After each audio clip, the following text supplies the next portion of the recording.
کہ انسان جس کے اندر پاک دامنی کے بارے میں بات کرے، زنا کے بارے میں بات کرے، یہ تو ایک کوئی بھی معمولی سے معمولی درجے میں ایمان رکھنے والا انسان بھی جانتا ہے کہ عفت اور پاک دامنی کی بڑی اہمیت ہے اسلام میں، اور زنا جو ہے ایک بہت بڑی برائی ہے۔ لیکن میں آپ کو کہوں یہ بہت ایک افسوس کی بات ہے، صد افسوس کی بات ہے کہ امت مسلمہ میں سے ایک بہت بڑا حصہ اس چیز کو، عفت اور پاک دامنی کس کو کہتے ہیں، اس کو بھول چکا ہے، اس کو بھلایا جا چکا ہے، اور اس کے برعکس زنا جو ہے ایک معمول بنتا جا رہا ہے، زنا ایک زندگی جینے کا طریقہ بنتا جا رہا ہے، زنا ایک جو ہے زندگی کا ایک وے آف لائف بنتا جا رہا ہے۔ آئیے پہلے وضاحت کر دوں عفت اور پاک دامنی، جس کو کہیں گے شرم، حیا اور اپنے شرمگاہ کو پاکیزہ رکھنا، یہ عفت اور پاک دامنی۔ اور زنا کسے کہتے ہیں؟ زنا، جو لوگ زنا نہیں سمجھتے، عربی زبان کا لفظ ہے، اس کا معنی ہوتا ہے انسان نکاح کے علاوہ، مطلب جس سے اس کا نکاح اس عورت کے علاوہ یا اپنے غلام کے علاوہ، یاد رکھیں جس سے بھی وہ جس کے بھی ساتھ شرمگاہ کا استعمال کرے، یاد رکھیے کسی عورت کے ساتھ جو اس کی جو ہے نکاح میں نہیں ہے، تو ظاہر سی بات ہے یہ زنا ہے۔ تو زنا وہ عمل ہے جو انسان نکاح کے بعد اپنی بیوی سے کرتا ہے، وہ عمل اگر وہ کسی اور خاتون اور عورت سے کرے تو اس کو زنا کہتے ہیں، اڈلٹری کہتے ہیں، فورنیکیشن کہتے ہیں، یاد رکھیں، ٹھیک ہے؟ تو یہ معنی ہے زنا کا۔ لیکن یہ بڑی افسوس کی بات ہے امت مسلمہ میں اس کو میں نے جیسا کہا معمول اور عام سمجھا جا رہا ہے، جس کی میں ایک مثال دے کر بات کو آگے لے کے چلوں گا۔ یہ ایک مرتبہ کسی صاحب نے مجھے جو ہے کال کر کے سائل نے ایک سوال کیا کہ رمضان کی روزے کی حالت میں اگر مجھ سے زنا ہو جائے تو اس کا کفارہ کیا ہے؟ میں نے اس سوال کو ایسے لیا کہ ہوتا ہے انگلش میڈیم سے لوگ پڑھتے ہیں، کبھی اردو سے بھی ہوتے ہیں، لیکن زنا کیا ہے نہیں پتا ہوتا ہے یا اس کے ڈیپتھ میں نہیں جاتے ہیں۔ تو میں نے کہا کہ میرے بھائی آپ سوال غلط کر رہے ہیں، آپ کا سوال ایسا ہونا چاہیے کہ رمضان میں روزے کی حالت میں بیوی سے ہم بستری کر لے تو اس کا کفارہ کیا ہے، مطلب بیوی سے مجامعت کر لیا، بیوی سے جو اس نے سیکس کر لیا تو اس کا کفارہ کیا ہے۔ آپ شاید مجھ سے یہ پوچھ رہے ہیں، لیکن آپ کو چونکہ الفاظ نہیں مل رہے ہیں یا چونکہ آپ نے روزے کی حالت میں کر لیا تو آپ اس کو زنا بول رہے ہیں۔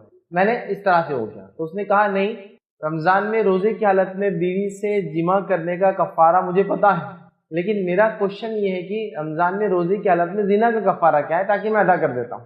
مطلب آپ اندازہ لگائیے اخلاقی ایمانی گراوٹ کا۔ میں وہ ایک بھائی کو نہیں کوس رہا ہوں، لیکن میں بتانا چاہ رہا ہوں ایمانی اور اخلاقی ہماری گراوٹ کا، کہ ہم لوگ اس کو اب برا بھی نہیں سمجھ رہے۔ اس بھائی کے نزدیک زنا کوئی بری چیز نہیں تھی، اس لیے اس کا کفارہ پوچھ رہا ہے۔ ظاہر سی بات ہے جو چیز بری اور غلط ہے اسلام میں اس کی سزا ہے، اس کا کفارہ نہیں ہوتا ہے۔ چوری کرنے پر ہاتھ کاٹے جاتے ہیں، یہی اس کا کفارہ ہے، ٹھیک ہے؟ اسی طرح انسان اپنے بیوی سے ہم بستری کرے روزے کی حالت میں تو اس کو 2 مہینے مسلسل روزے رکھنا ہے، ٹھیک، یہ اس کا کفارہ ہے، یاد رکھیں، مطلب یہ اس کا فدیہ کفارہ جو بھی یہ اس کے بدل میں دینا ہے۔ لیکن چوری کر لے یہ گناہ ایک ایسا ہے جس سے ہاتھ کاٹا جائے گا، اس کے بدلے کچھ فدیہ نہیں دیا جائے گا، اس آدمی کو سزا ملے گی۔ زنا کر لے تو اس کو سنسار کیا جائے گا، سنسار مطلب انسان کو قتل کر دیا جائے گا، یاد رکھیے۔ اگر وہ شادی شدہ ہے اور غیر شادی شدہ ہے تو 100 لیشز 100 کوڑے سے مارے جائیں گے، ٹھیک ہے؟ تو بہرحال ہمیں یہ بھی نہیں پتا زنا اس کی قباحت کیا ہے، ہم سمجھ رہے کہ ایسا عمل ہے کہ ہو جائے تو کچھ کفارہ دے دے اور چھٹکارا مل جائے گا۔ مطلب اس برائی کو برائی نہیں سمجھا جا رہا، اور پاک دامنی اور عفت کی جو اسلام نے اہمیت بتائی، حیا کی جو اسلام نے اہمیت بتائی، وہ تمام چیزیں ہم کہیں نہ کہیں زبردست انداز سے بھول چکے ہیں، یاد رکھیں، جس کو یاد رکھنے کی بہت زیادہ سخت ضرورت ہے۔ اور آج کے جدید دور میں جبکہ بے حیائی، بے شرمی، برائی، بے پردگی عام ہو چکی ہے، اور یہاں تک کہ شرمگاہ کو کسی کے سامنے کھولنا بھی معمول سمجھا جاتا ہے، عام بات دیکھی جا رہی ہے، سمجھی جا رہی ہے، جس کے نتیجے میں انسان بے راہ روی کی زندگی اختیار کر رہا ہے۔ جو ایک پاکیزہ دین اسلام ہے، جس نے اتنی پاک بازی بتائی، اتنی پاک دامنی کا اظہار کیا، لیکن اس کے باوجود بھی عمل ہو رہا ہے۔ اور اس میں صرف اس امت کا صرف ہم یہ نہیں کہہ سکتے کہ نوجوان یا بوڑھے یا مرد شامل ہے۔ ظاہر سی بات ہے زنا ایک ایسا عمل ہے جس کے اندر مرد ہوتا ہے تو عورت بھی ہوتی ہے ساتھ میں، تو ظاہر سی بات ہے وہ بھی شامل ہے۔ گویا اس چیز کے علم کی بہت سخت ضرورت ہے کہ اس چیز کو ہم سمجھے، ورنہ زنا کو عام سمجھا جا رہا ہے، معمولی سمجھا جا رہا ہے، معمول سمجھا جا رہا ہے، معمولی بات سمجھا جا رہا ہے، گناہ بھی نہیں تصور کیا جا رہا ہے۔ یاد رکھ، یہ کوئی میں بہت خاص بات نہیں کر رہا ہوں، یہ سماج میں عام ہو چکا ہے، جہاں ہم جو ہے ویسٹ کو دیکھ کر یہ کہہ رہے ہیں کہ جو ہے ویسٹ یہاں تک بڑھ چکا ہے، انہوں نے یہ ترقی کی ہے، تو آپ ان کی اچھی اچھی ترقیات کو ضرور لیں، وہ ہمارے لیے مفید ہے، ان کی اچھی اچھی ٹیکنالوجیز کو استعمال کرے، وہ ہمارے لیے مفید ہے، ان کی اچھے اچھے تجربات کو فائدہ اٹھائے، وہ ہمارے لیے مفید ہے۔ لیکن ظاہر سی بات ہے انہوں نے بے دینی کی بنیاد پر، لادینی کی بنیاد پر، الہاد مطلب انہوں نے اللہ کا انکار کر دیا، ایک طرح سے الہاد کی بنیاد پر انہوں نے بہت سارے گناہوں کو اپنے زندگی کا معمول بنا لیا۔ یہ افسوس کی بات ہے، مسلمان بھی اس کو معمول سمجھ رہا ہے۔ آپ کہیں گے اس کی کوئی مثال دیجیے کہ آپ معمول کریں، میں آپ کو بتاؤں